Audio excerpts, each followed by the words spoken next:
Welcome to Blind Spots, a podcast where we're helping you fill the gap between what you want to do with your money and what you actually do. We are professional investors, writers, and financial planners helping you navigate the complexities of finance to optimize what you can control and cut out the rest. Join your host, Nick Shermans and Aaron Varghese, as we discuss the questions and nuances surrounding everyday money management. Hello, everyone. Welcome back to another episode of Blind Spots. In this episode, we are going to be talking all about retirement problems. I think I want to title this episode, I've got 99 problems and retirement isn't one, or something like that. I think retirement is one. I've got 99 problems and retirement is one. Financial difficulties is not, according to the research that we're about to lay out there. Well, no, that is one. It's 10%.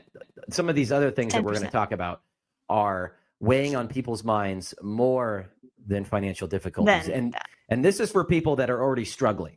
So think about that. That's baffling. We'll workshop the name. So in today's episode, we're going to be talking about retirement problems. There was a recent survey that had retirees rank the struggles that they have in retirement. So let's talk about it. So this says, while most Americans cite inadequate savings as a concern for their future retirement, a recent survey found that recent retirees are currently struggling in their retirement in other issues, such as lack of identity, which is reported about 53% of retirees, lack of routine, that was 32%, lack of friends, that was 24%, a lack of community, which came in at 18%, watching too much TV, very specific, at 12%, and all of that ranked ahead of financial difficulties, which was 10% of the problems that retirees are facing. So Nick, tell us how you found this survey. So I found this on Twitter, and this came from Retirement Coaches Association, which I don't know what that is. Kind of sounds like it's made up, but let's assume it's legit. And this made my jaw drop. I copy and pasted this and sent it to Aaron. We share ideas for podcast topics. And this really made my jaw drop, because when you unpack this, this is people that are citing inadequate savings as a concern. And if you said that, someone that's just retired, inadequate savings, you would assume their number one worry would be money. But there's this softer side, and we've talked about it in the past, about how you're conditioned, your identity is conditioned and built upon 30, 40 years of working. And oftentimes people go all in on work. It becomes their identity. It replaces things that we used to do, like hanging out with friends, hanging out with family, going on walks, hobbies, because work is very demanding in this country. The advent of cell phones makes us more connected than ever. The lines are blurred between what's our time and what's work time.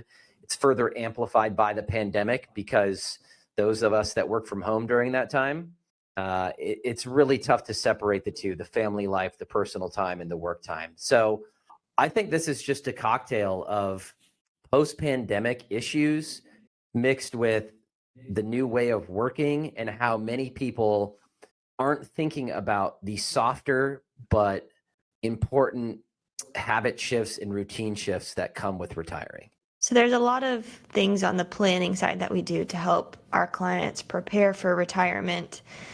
Much of that is the actual planning for retirement, the numbers, but there's a softer side to planning that we also help our clients with, and that's addressing those non-financial problems to ensure that they have a fulfilling retirement life. So this really says nothing about what the market does next or geopolitical issues. I mean, I guess you can lump that in with financial difficulties. Maybe that's why they watch TV. But I found it confounding that what the market does next, what the economy does next, politics doesn't even register on this survey. So this is very much, so the flip side of this, like the silver lining is, these are very much things that you can control, right? And a lot of people, I think, beat themselves up once they retire. It's brand new to them. It's like a whole new world, and they think they should have it figured out from day one. We really encourage people for the first 3 to 6 months, even to a year, to cut yourself some slack. Give yourself space to think and to find yourself, to find your new routine, to feel some grass, as you said. Just take a step back and ask yourself, what's important to you? What truly makes you happy? Like I have something on my desk. I think we all get caught up in the daily rat race of life. And sometimes we can lose our way. And I'm talking about me. So what I did 6 months ago was I started to write down what truly makes me happy. And anytime I get lost or I'm feeling stressed or overwhelmed, I just take a look at it, and it's right in front of me here. And it's simple stuff, just like being present with my wife and kids, going outside every single day, reaching out to someone I haven't talked to in a while, making sure that I'm working out most every day. I like the post-workout feeling. These are simple things that I try to do day in and day out that truly make me happy. And I think a lot of retirees might lose sight of that as they transition from the busy rat race of working and building wealth and saving and worrying about retirement to actually doing retirement. That's a good nugget of advice, is to actually physically write down, because I think we've lost the written word a little bit. So to actually identify and put it in writing of what makes you happy is a great exercise. So let's talk just through some of these things that retirees have identified as a struggle. Some of them we've talked about in detail in other episodes, but we'll just kind of run through them. So let's start with loss of identity. That's a big one. And of course, number one on this list for retirees. So as I said, work becomes your identity. I mean, we spend more time with our work colleagues and doing work than we probably do with our families or anything else besides sleep.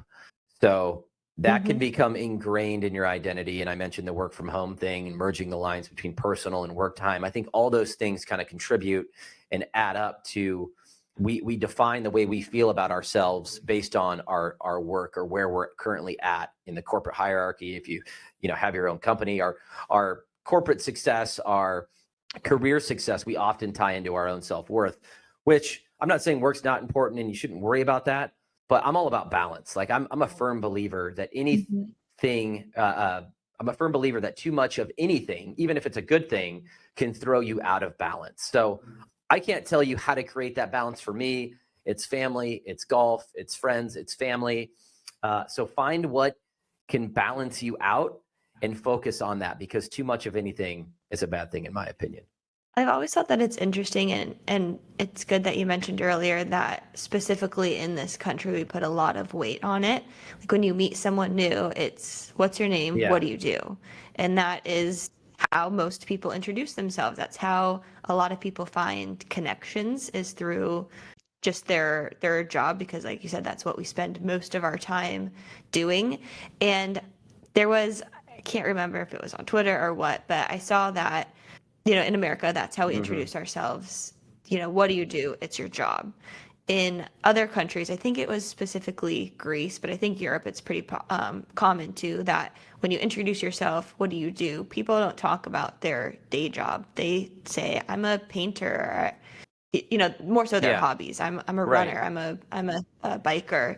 And I think that our country could probably do better if we switched more to that mentality. No, We'd probably have a happier population, at least. No, and Americans ask that question, one, to make connections, but also to compare where they're at relative to their peers and social group. So and they're doing it, probably not trying to do it, but it's churning in your brain as you're asking these questions. And you've traveled more than I have, especially recently, because I have 3 small kids. But back in 2008, when I was single in my mid-20s, I went to Europe for 3 weeks and nobody asked me what I did for a living. And we were talking to everybody. Nobody asked me what I did for a living. Right. So that just proves your point. Yeah. Yeah. What a neat comparison. Okay. So let's talk about lack of routine, because this is a big one for a lot of retirees.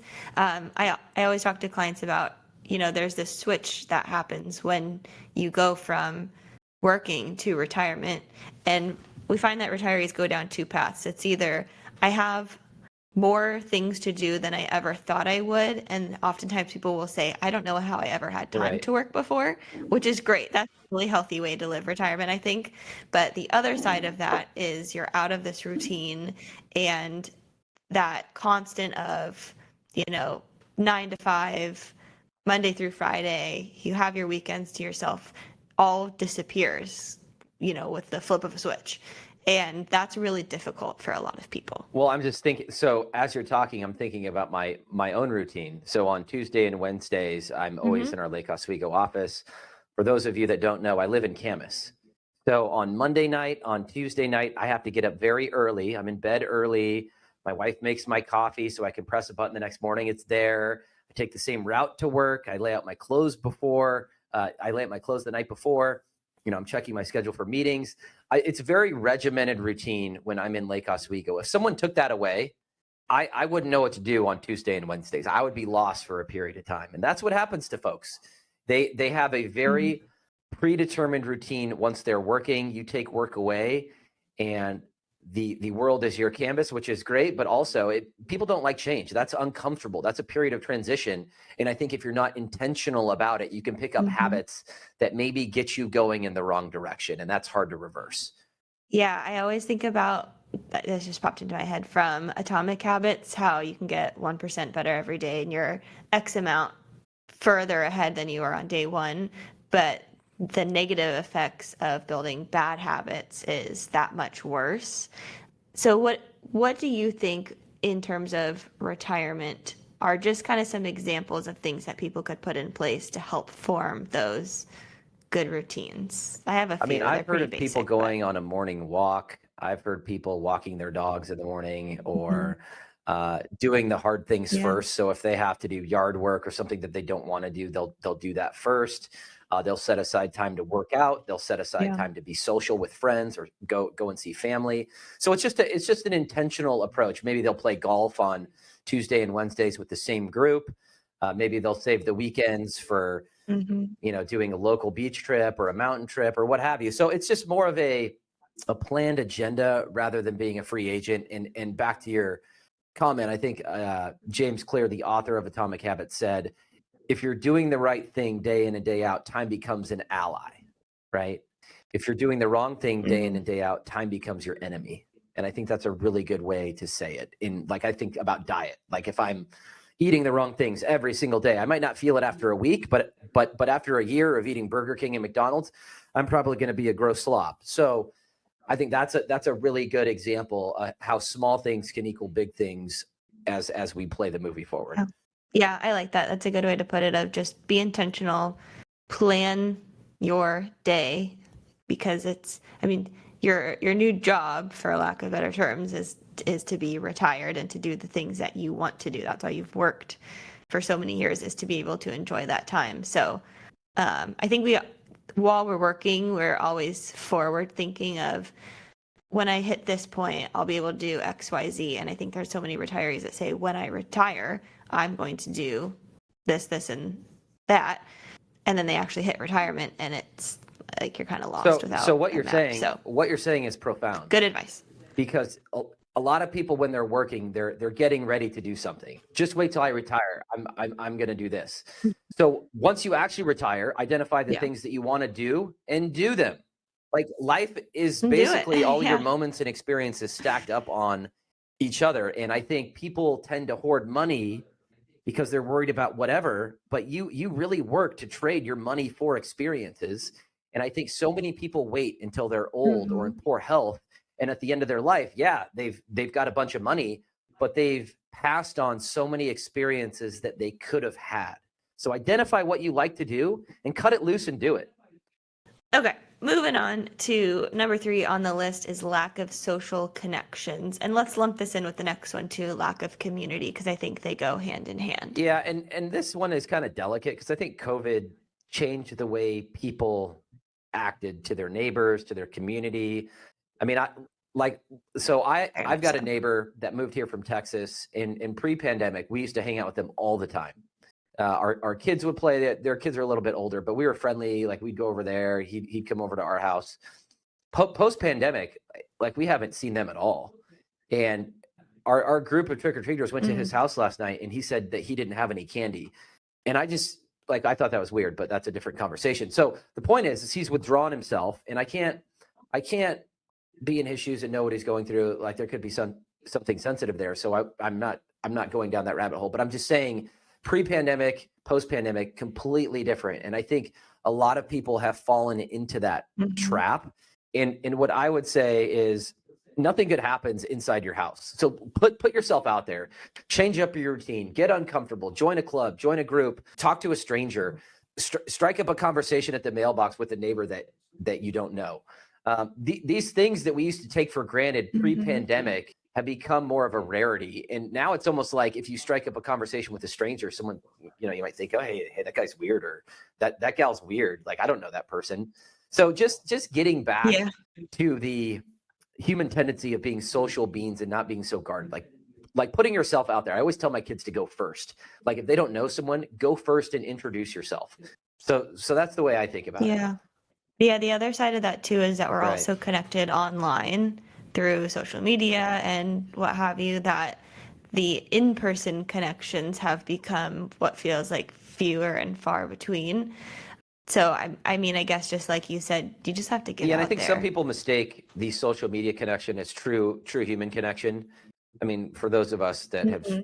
spent any time on social media, that can't be further than the truth. I think humans can treat each other awful online behind a keyboard. Stuff you would never say to someone's face flies off the handle on Twitter and Facebook and all these things. So Right. there's no replacement for the human connection. Humans are social beings. I think you saw that in the pandemic, how much we missed each other. And I think some people might have lost their way because it has been a challenging and difficult time. The last thing I'll say about social connections and community is similar to building healthy habits, you have to be really intentional. Something that has super enriched my life over the last 2 years is I have a standing FaceTime date, is what we call it, with one of my best friends. And I moved across the country several years ago, and it's so hard to stay connected with people, whether they live in your town or not. And having that standing time where we say once a month we are setting aside a time to connect, to stay involved in each other's lives, is invaluable. And I think doing that in retirement it can be difficult, but I mean, hey, you've got all the time in the world now, right? So, Well, and I think that's stay a really good connected with point. people. So I can't remember what book that I read that pushed people to do this, but if you scroll through your phone, you'll see contacts that you haven't spoke to in a long time. And many of us take the path of Right. least resistance. Everybody's busy. So you'll shoot that person a text. Hey man, let's grab a beer. Let's go for a walk. Let's get the families together. Pick up the phone and call that person. Mm-hmm. They will be ecstatic that you did. You'll Yeah. be glad that you did. Do it when you're in the car, stuck in traffic. Trust me, I've started to do this, and it really does bring joy to that person, and it brings joy to you. And oftentimes you pick right back up where you left off. You're closer to an actual in-person connection. And it's just a really fulfilling small thing that you can do to maintain contact. Well, and so many people, this is probably going down the wrong rabbit hole, but so many people are so passive of, you see someone at the grocery store that you knew, hey man, let's get together, let's, whatever, whatever. And it's like, oh yeah, sure, like I'll text you sometime. It's like, if you actually want to see that person, get the dang calendar out, make a time like right then and there. It's just kind of funny how everyone's just a That's little true. flippant with making plans. All right. Last but not least, before we get to the actual money problems that people are facing, is excessive TV watching. We've talked a little bit about the media monsters. Yeah, and I think a that are lot of out these there. are related, but if you want a loss of identity or you want to feel bad about yourself, just watch mainstream news. The role of media is to make Yeah. every problem your problem. And I'm not saying you can't be in touch with current events, but it's easy to get sucked down the vortex of getting beaten down. And we've showed things that media is showing more depressing news stories than ever. They're paid for engagement, and train wrecks sell. Average, routine, most likely outcomes don't sell. So media tends to lead with sensational headlines. And again, they want to make every problem your problem. So again, it comes back to balance. I've stopped watching media. I'm off social media. I've noticed, like, one, I don't miss it, but two, I'm much happier. I'm much happier curating sources of information that are more objective and balanced, where I can get real news without all the sensationalism. You remember on average how many hours a day the average It's a lot. retiree It's like watches 6 TV? It's like 5 to 6 hours. You sent me an email. Oh, brutal, man. 4.5. No, that's a huge That's amount a of lot. TV time. That's a lot Watching of TV time. awful news. And my dad is retired, and he probably watches 6 hours, and it's just like he comes over to my house, he puts it on CNN. I'm like, don't put that crap on. One, because the news is like a horror movie for my kids, but I don't want to see that crap. It could be anything, but it's just it's brutal to be served up that, and many people just take it at face value. I mean, they're just consuming the media machine, and it's just not good for your mental health. So on this breakdown of how people spend time in retirement, the three largest ones is sleeping, relaxing and leisure, probably not surprising, and then watching TV 4.5 hours. Take a guess on socializing and Less than an communicating. hour a day. Less how than an much hour a per day. day is in that bucket? There you go. You're right on the So I money, think half an people hour. should flip that. It's depressing. Really invert that. Yeah. Kind of Yeah. So the eye-opening. point of this is not to make people feel bad, but I was honestly my jaw dropped when I read people that are struggling in retirement with money, haven't saved enough, aren't really worried about money. Yeah, 10% of those people are, and that's a big 10%. But they're worried about other things like loss of identity, lack of routine, lack of friends, lack of community, watching too much TV. Like these are all things with a little intention and effort and a willingness to get uncomfortable that you can steer that ship in your favor. And even though you might be still worried about money, you can live a fulfilling retirement. That's the whole point of this. Yep. So if you've been listening to this episode and any of these struggles that other retirees are facing ring a bell for you, like loss of identity or lack of routine, lack of friends and community, or you find yourself watching too much TV, maybe engrossed online or in social media, hopefully you found this podcast episode helpful. Should we do a part 2 to this to touch on that? Yeah, 10%? I mean, we can go through some things that people worry about in as it relates to money.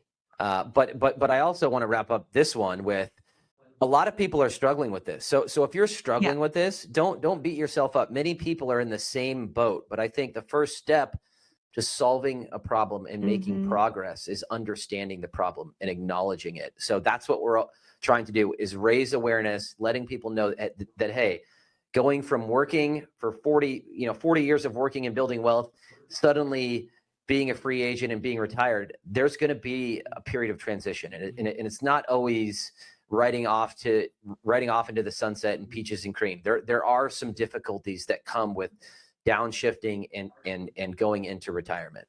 All right, we'll wrap up this episode. Join us for part 2, where we discuss that 10% of retirees that talk about the struggle of financial difficulties that is at the forefront. But thanks for listening to this episode. You can always find us at pureportfolios.com or reach out to us with any questions at insight@pureportfolios.com, and we will see you in the next.